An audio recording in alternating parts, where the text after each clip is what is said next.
Alright, today is Wednesday, March 25th, and hopefully everyone's doing well in their quarantine. Here's a few concepts and a couple lessons for the next couple days that should keep you sort of up to date. Later on this week, I will post a couple more videos for some new concepts that we'll be doing. And again, optional, self-graded, just for your use to not fall behind during this time.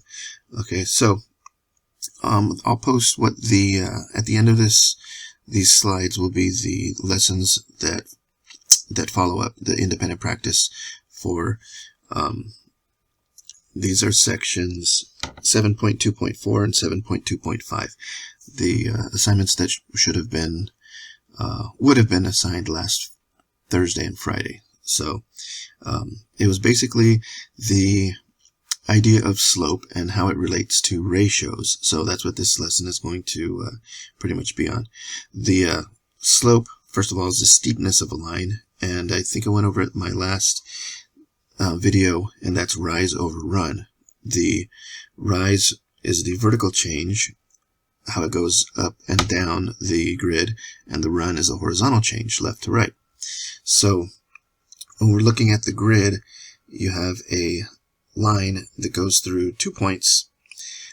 Basically, the vertical change and the horizontal change means if I want to travel from one point to the other, then the distance that it would go up or vertically or down vertically, and the horizontal change, left or right, would make that ratio. So in this case, you have those 2 points where the rise from this point to that point would be 4. And then the run would be the left or right movement that would go to that second point. That's the run. And the run in this case would be 6. So again, the rise is 4 and the run is 6. So this would make the slope. This will give you the ratio of the slope. But let's say you want to go from the upper point to the lower point. So in that case, the rise would be a negative rise. In other words, -4. And then the run would be to the left, which is a negative direction, giving you a run of -6. So if we take the ratio, rise over run, for this first one, you would get 4 over 6. Rise over run in this case would be -4 over -6, in which case they're both equal to the same. Negative divided by a negative is a positive, so the slope would be 2/3 nonetheless. Alright, so if we had a line such as this one and we're trying to find the slope of it, you can pick pretty much any 2 points that have these crosshairs, or where 2 of these grid lines meet. For example, this one and this one. We can already tell what the slope is of this one just by looking at it. You go over 1, you're going to go up 1. Over 1, up 1. So the slope would be 1. But this will show you how it's true for any 2 points, not just 2 points that are next to each other. Okay, so if we have the point 1, 2 and the point 4, 5, we can check the rise and the run. Rise would be 3, run would be 3. Rise would be -3, run would be -3. Okay, so in each case, the slope would be 1. Sorry for that falling effect. Okay, so let's get one that's a little bit more challenging slightly. So you find the slope of this line that passes through 4, 5, and 1, 2. Right, so the slope would be the rise over the run, or the change in y over the change in x, and the change would be the difference. Difference means subtraction. So we can go in any direction when we're subtracting. Normally I would do the second y coordinate minus the first y coordinate, and then the second x minus the second y. But this is to show you that you can also go the first y coordinate minus the second y coordinate, as long as you do the first x coordinate also. So this would be 5 minus 2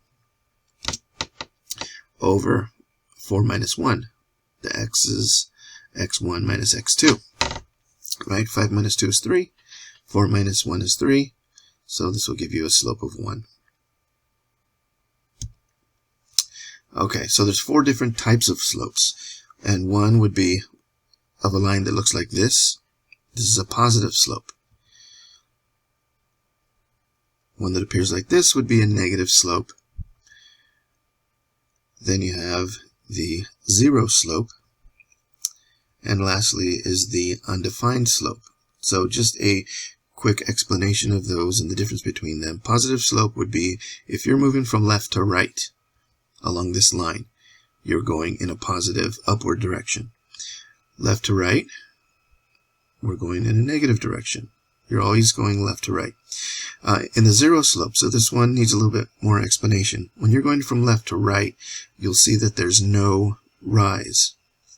And in undefined, you would see that there's no run. We just have vertical change, not horizontal. So to explain the zero slope, since it's rise over run, the rise would be 0 and the run would be pretty much an infinite in both directions. So 0 divided by the run would be 0. Now in the undefined one, the run is 0 because it's all rise.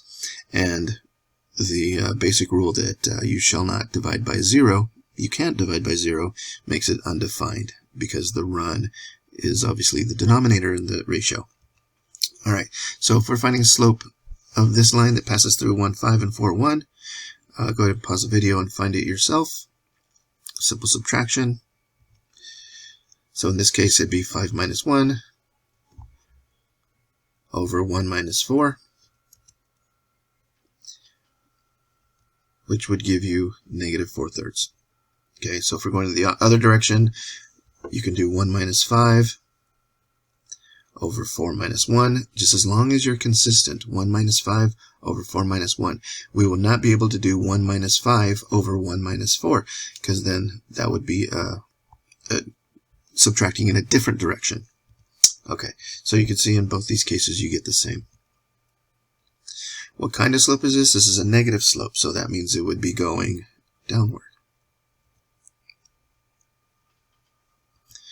Alright, so find the slope between the line that passes through these 2 points, 6, 3, and 6, negative 1.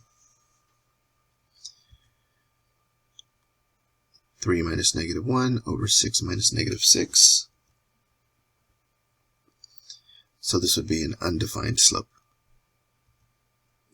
Or negative 1 minus 3 over 6 minus 6. In either case, you get a denominator of 0, and thou shalt not divide by 0. Undefined slope.